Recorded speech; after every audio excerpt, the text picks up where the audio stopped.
ప్రపంచ వయోవృద్ధుల దినోత్సవ కార్యక్రమాన్ని నిజామాబాద్ జిల్లా కలెక్టరేట్లో నిర్వహించారు.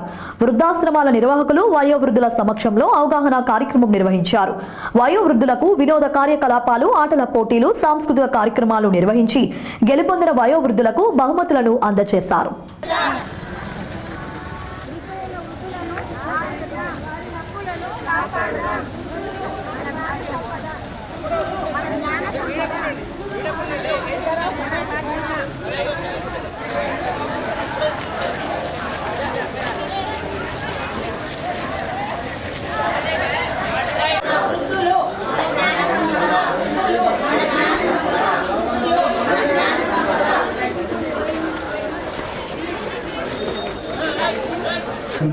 పెద్దలందరికీ అలాగే నా మిత్రులందరికీ కూడా అధికారులకు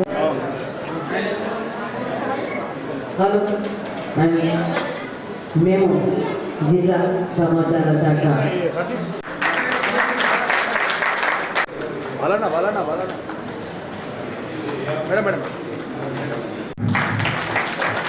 మేడం మీరు చూడండి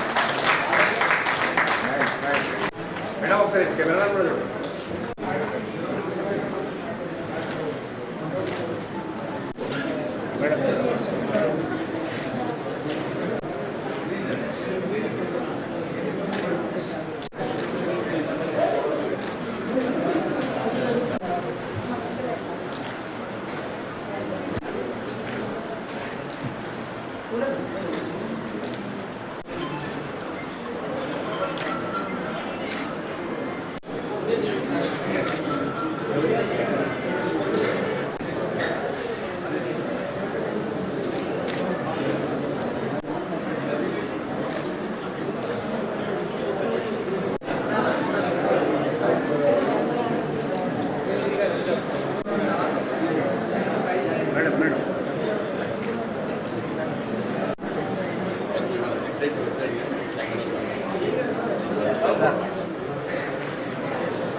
సంవత్సరం పాటు హైదరాబాద్ నుంచి ఒక ఎన్జిఓ నుంచి రవీంద్రనాథ్ సార్ మొన్న చెప్పారు, కన్వర్జెన్స్ మీటింగ్లో చెప్పారు. వారు దయచేసి వేదికపైకి వచ్చి ప్రార్థనా గీతం ఆలపించవలసిందిగా రిక్వెస్ట్ చేస్తున్నాను.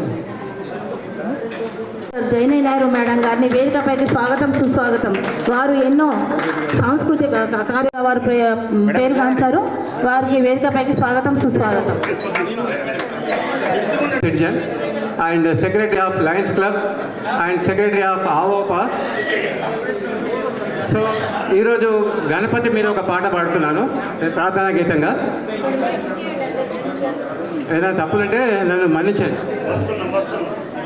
పాహి పాహి గజానన పార్వతి నందన గజానన పాహి పాహి గజానన పాంత గజానన అనేకదం. వాతావరణంగా మనము వారం రోజులు ఉత్సవాలు నిర్వహించలో పాల్గొన్నారు, సాంస్కృతిక కార్యక్రమాల్లో పాల్గొన్నారు. అప్పుడు జాయింట్ ఫ్యామిలీస్లో ఉన్నప్పుడు తల్లిదండ్రులకి ప్రతి ఒక్కళ్ళు సంబంధికులు, మన రిలేషన్స్, పెదనాన్న చిన్నాన్న, జాయింట్ ఫ్యామిలీస్ అందరూ తెలిసేవాళ్ళు.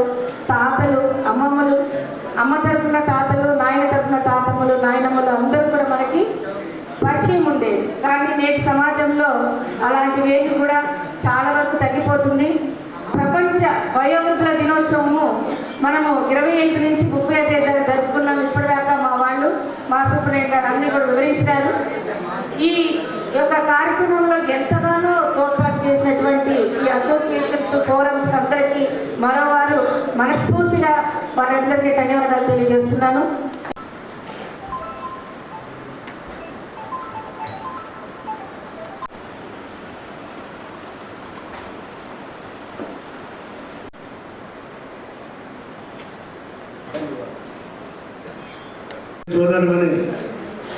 సూదనలు వయోవృద్ధులందరికీ కూడా ముందుగా అక్టోబర్ 1 అంటేనే సీనియర్ సిటిజన్ తల్లిదండ్రుల రక్షణ మరియు పోషణ చట్టం అనేది ఉంది. ఈ యొక్క చట్టం 2007లో మరి ఆనాటి ఉన్నటువంటి కేంద్ర ముఖ్యంగా పెద్దల గురించి చెప్పాలంటే వృద్ధుల అనుభూతి కావడం లేదు. ఎందుకంటే మనిషి పుట్టినవాడు గిట్టక తప్పదు. ప్రతి మనిషికి కూడా ఈ రోజు రాక తప్పదు, అందరి జీవితంలో కూడా. అది ఎప్పటికైనా కూడా అందరూ ఫేస్ చేయాల్సిందే. ఒక అంతకి నన్ను అడిగితే నిజంగా మీరంతా అదృష్టవంతులు. ప్రాబ్లమ్స్ ఏమి ఉన్నా కూడా, హెల్త్ కానీ ఇంట్లో కానీ ఏమున్నా కూడా మీరు ఈ వయసు వరకు ఉండి మీరు మా కళ్ళ ముందు కనబడుతున్నారు. రేపు తర్వాత 10 ఏళ్ల తర్వాత చూసుకుంటే ఈ వృద్ధాప్యం అనేది అసలు కనబడదేమో, అసలు ఎవరు ఉండరేమో అనిపిస్తుంది. అవునా కదా? మీరంతా అందుకే అనిపిస్తుంది. ఇప్పుడున్న పెద్దవాళ్ళని వాళ్ళ ఒక అపురూపమైనటువంటి బహుమతిగా మనం అందరూ చూసుకుంటేనే బాగుంటుంది. ఇప్పుడున్నటువంటి స్ట్రెస్ కానివ్వండి, లేదంటే ఇప్పుడున్నటువంటి భయంకరంగా వచ్చే వైరస్లు కానివ్వండి, పొల్యూషన్స్ కానివ్వండి, ఇవన్నీ చూస్తే ఏ మనిషి కూడా ఈ వయసు వచ్చేవరకు గత 10 ఏళ్ల తర్వాత చూసుకుంటే కనబడరు. ఇప్పటికే మేమే అనుకుంటున్నాం మీలాగా మేము లేమమ్మా, అమ్మమ్మ, అత్తయ్య, తర్వాత మా పిల్లలు మాకు ఎలా ఉంటారో ఏంటో అని ఇప్పటికే ఎన్నోసార్లు ఇళ్లలో చెప్పుకోవడం జరుగుతూ ఉంది. అందుకే మీ అందరినీ చూస్తుంటే చాలా ఆనందంగా కూడా ఉంది. ఇప్పటికీ చెప్పినట్టుగా అందరి జీవితాలలో కూడా కష్టాలు ఉంటాయి, సంతోషాలు ఉంటాయి. అవన్నీ కూడా అధిగమిస్తూ మనం ముందుకెళ్ళడమే జీవితం. అది నేర్పించింది కూడా మీరే. మీరంతా సూర్యులైతే వాళ్ళంతా కూడా చంద్రులు.